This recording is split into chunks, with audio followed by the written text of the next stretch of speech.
நண்பர்களே, ஒரு விஷயம் புரிந்து கொள்ளுங்கள். 8 குடையவன் வக்கரம் பெற்று 9ஆம் இடத்திற்கு சென்றால் நல்லது. என்ன நல்லது? 8 என்பது வழக்கு. இந்த வழக்கு கூடியவர் வக்கரம் பெறும் பொழுது வழக்குகளில் திருமணம் ஆகிற விஷயங்கள் தடைபடும். திருமணம் ரொம்ப நாளாக யோசிச்சு சார், பொண்ணுக்கு பையனுக்கு இப்போ பொண்ணே கிடைக்க மாட்டேங்குது, அதெல்லாம் சரியாகி உங்களுக்கு ஜூலை 13 நவம்பர் 28 வரைக்கும் உங்கள் காட்டில் மழை. ஆனால் 7 குடையின் வக்கரம் என்பதை மனைவியினுடன் உண்டான உறவு வக்கரம் என்றும் பொருள் கொள்ளலாம். கடகராசிக்காரர்களுக்கு ஜென்ரலாகவே இந்த மாதிரி கணவன் மனைவி ரிலேஷன்ஷிப்பில் ப்ராப்ளம் இருந்துகிட்டே இருக்கும். எல்லா கடகராசிக்காரங்களையும் பாருங்கள், கணவன் மனைவி உறவில் பிரச்சனை இருந்துகிட்டே இருக்கும். காரணம் என்ன அப்படின்னா, இது எழுதப்படாத ஒரு சாபம் மாதிரி. மனைவியை விட்டு பிரிஞ்சே இருப்பாங்க கடகராசிக்காரங்க.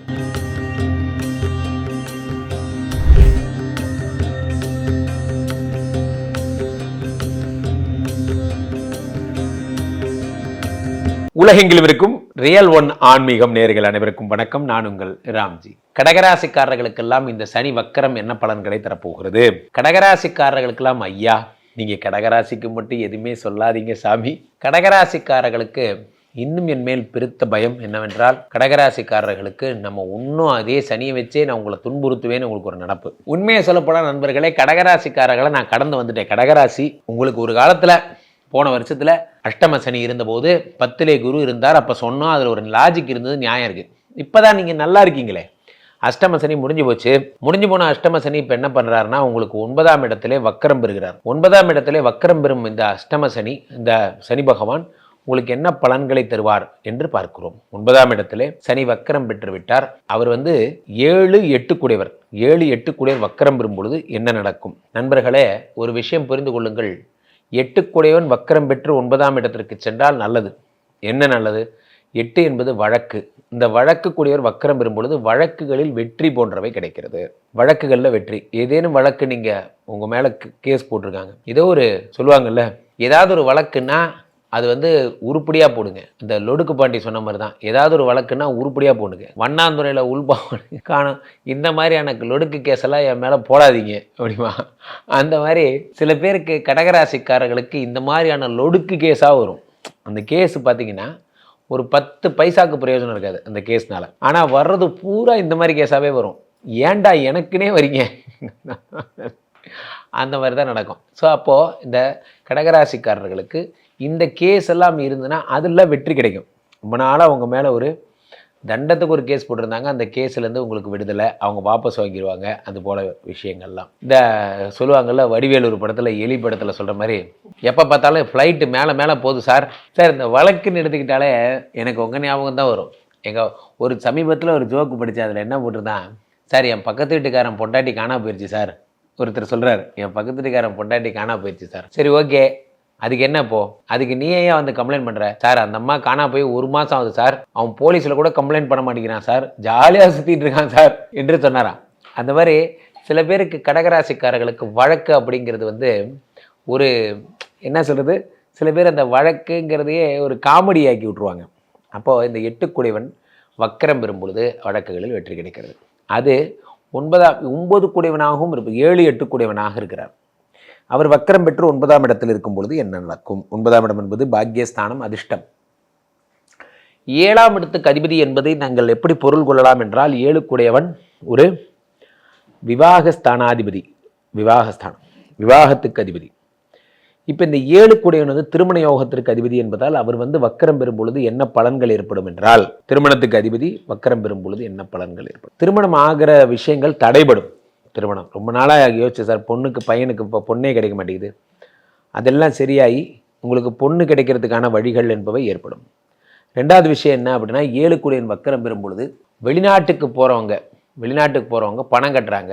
இப்போ இந்த வெற்றி கொடி கட்டில் வர மாதிரி, துபாய் போகிறதுக்கு பணம் கட்டின சார், ஏஜென்ட் ஏமாற்றிட்டு ஓடிட்டான். தயவுசெய்து இந்த ஏஜென்ட்டுகள் எல்லாம் இன்னும் நம்பிட்டு உட்காந்துருக்காதீங்க. காரணம் என்னவென்றால், உலக நாடுகளிலே இப்போ எந்த கண்ட்ரி போனாலும் உங்களுக்கு மெரிட் பேசிஸில் உங்களுக்கு வேலை கிடைக்கிறதுக்கு ஆரம்பிச்சாச்சு. மெரிட் பேசிஸில் போன்றவை எல்லாம் நடக்கிறது. அதனால் நீங்கள் தேவையில்லாமல் நீங்கள் இதெல்லாம் பண்ணிக்காதீங்க, உங்களுடைய நிம்மதியை நீங்களே எடுத்துக்காதீங்க. ஸோ அப்போது 7 குடையவன் வக்கரம் பெறும் பொழுது புதிய முயற்சிகள், பார்ட்னர்ஷிப் போன்றவற்றில் பிரச்சனைகள் வரும். நீங்கள் எதுக்காக செக்கு கொடுத்துருக்கீங்க, நீங்கள் ஒரு பத்திரம் போட்டிருக்கீங்க, அல்லது டாக்குமெண்ட் ரீதியாக அவரை இன்வால்வ் பண்ணியிருக்க போன்ற விஷயத்தில் ரொம்ப ஜாக்கிரதையாக இருங்க. எதுக்காக நீங்கள் அதை பண்ணீங்களோ அதில் ரொம்ப ஜாக்கிரதையாக இருங்க. அவருக்குரிய ரோல்ஸ் அண்ட் ரெஸ்பான்சிபிலிட்டிஸ்லாம் போடுங்க. சில பேர் கம்பெனியவே வளைச்சி பிடிக்கிறதுக்கு ட்ரை பண்ணுவாங்க. உங்களுடைய பார்ட்னர்ஸ் நீங்கள் கஷ்டப்பட்டு பேசி பேசி டெவலப் பண்ண கம்பெனி சார், அந்த கம்பெனியை அப்படியே வந்து எடுத்துகிட்டு போயிட்டாங்க. ஒன்றுமே இல்லாமல் நம்ம கம்பெனியே க்ளோஸ் பண்ணி விட்டு போயிட்டானுங்க. தெரியாமல் ஒரு கொலட்ராலில் கையெழுத்து போட்டேன். கொலட்ராலில் கையெழுத்து போட்டால் எனக்கு பேரில் சொத்து வச்சு எனக்கு இது வாங்கி தரதா சொன்னாங்க, லோன் வாங்கி தரதா சொன்னாங்க. ஆனால் பார்த்தீங்கன்னா அந்த கொலட்ராலில் என்னை ஏமாற்றிட்டாங்க போன்றவைகள்லாம் நடக்கும். ஸோ அதுக்கெல்லாம் வந்து ஒரு மோசமான காலமாக இருக்கும் 7 கோடியவர் வக்கரம் பெறும் பொழுது. எத்தனை நாள்? நவம்பர் 28ஆம் தேதி வரை இந்த பலன்கள் தொடரும். சனி வக்கரம் என்பது நவம்பர் 28 வரைக்கும் இருக்குது. இந்த ஜூலை 13ஓட முடிஞ்சு போச்சு. உங்களுக்கு 7 கோடியன் வக்கரம் என்பதால் 8 கோடியன் வக்கரம் இந்த பிரச்சனைகள்லாம் ஜூலை 18ஓட முடிஞ்சு போச்சு. 13ஓட ஜூலை 13லேருந்து நவம்பர் 28 வரைக்கும் உங்கள் காட்டில் மழை. ஆனால் 7 கோடியன் வக்கரம் என்பதை மனைவியினுடன் உண்டான உறவு வக்கரம் என்றும் பொருள் கொள்ளலாம். சார் ஹாப்பி லைஃபு ஹாப்பி ஒய்ஃபுன்னா அடுத்து ஹாப்பி ஒய்ஃபு ஹாப்பி லைஃப்னா நீங்கள் மனைவியை கூட சண்டை போட்டுட்டு வீட்டில் நிம்மதியாகவே இருக்க முடியாது. அதுதான் அடிப்படை சைக்காலஜி. நீங்கள் ஒரு விஷயத்தில் ஜெயிக்கிறீங்க அப்படின்னா நீங்கள் ஜெயிக்கல, உங்களுடைய பொருளாதாரம் உங்களுக்கு வழி செய்து கொடுத்துருக்கிறது, உங்களுடைய குடும்ப சூழ்நிலை உங்களுக்கு அனுகிரகமாக இருந்திருக்கிறது, உங்களுடைய உடல்நிலை என்பது உங்களுக்கு அனுகிரகமாக இருந்திருக்கு. இதெல்லாம் நல்லா இருந்ததுனால தான் உங்களால் ஜெயிக்க முடிஞ்சுது. உங்களோட வெற்றிக்கு நீங்கள் மட்டுமே காரணம்னு எவன் சொன்னான்? உங்கள் வெற்றிக்கு நிறைய பேர் காரணம். அதில் ஒன்று உங்கள் மனைவி, 2வது உங்களுடைய உடல்நிலை, 3வது உங்கள் பொருளாதார சூழ்நிலை. யாரெல்லாம் மனைவியை வருத்தப்படுத்தினார்களோ, யார் வீட்டிலெல்லாம் பெண்கள் அழுகிறார்களோ அவர்கள் வீட்டில் லக்ஷ்மி வருவதில்லை. அதான் உண்மை.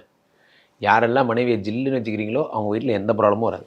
7 கோடியவன் வக்கரம் பெறும் பொழுது இதெல்லாம் நடக்கும். கடகராசிக்காரர்களுக்கு ஜென்ரலாகவே இந்த மாதிரி கணவன் மனைவி ரிலேஷன்ஷிப்பில் ப்ராப்ளம் இருந்துக்கிட்டே இருக்கும். எல்லா கடகராசிக்காரங்களையும் பாருங்கள், கணவன் மனைவி உறவில் பிரச்சனை இருந்துக்கிட்டே இருக்கும்.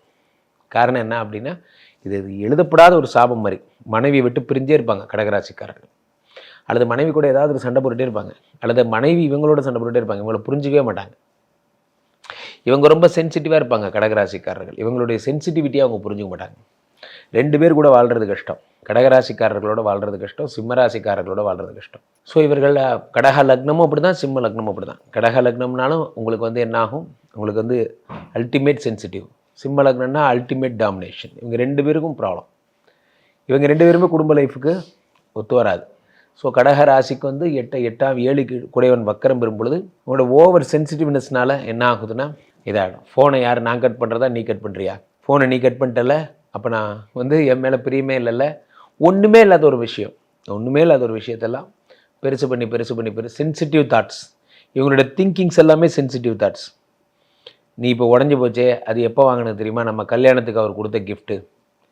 நம்ம கொடுத்த ஜோடி கிளியில் 2 கிளியில் ஒரு கிளி மூக்கு உடஞ்சிருச்சு. அந்த மாதிரிலாம் நடக்கும். அதனால் 7, 8 குடையவர் வக்கரம் பெறும்பொழுது இந்த பலன்கள்லாம் நடக்கும். கீழே போயிட்டு இருக்க இந்த 2 நம்பரை கூப்பிடுங்க. உங்களுடைய சொந்த ஜாதகத்தை பார்த்து கொள்ளுங்கள். உலக புகழ் வாய்ந்த ஸ்ரீமடம்னா உலகத்தில் தெரியாத ஆளே கிடையாது. ஸ்ரீமடம்னா எல்லாருக்கும் தெரியும். இந்த ஸ்ரீமடம்னா என்ன அப்படின்னா, சாத்தன் விஷ்ணுமாயா சாத்தனுடைய ஆலயம் இங்கே தான் அமைந்திருக்கிறது. தமிழ்நாடுல சென்னையிலே போரூரிலே நம்ம தான் ஸ்ரீமடத்துக்குரிய ஆலயம் வச்சுருக்கோம். விஷ்ணுமாயா சாத்தனுக்கு தினசரி மாபெரும் பிரம்மாண்ட வேள்விகள் பண்ணுற ஒரே இடம் ஸ்ரீமடம் தான். விஷ்ணுமாயா அனுகிரகமூர்த்தியாக இருக்கார்.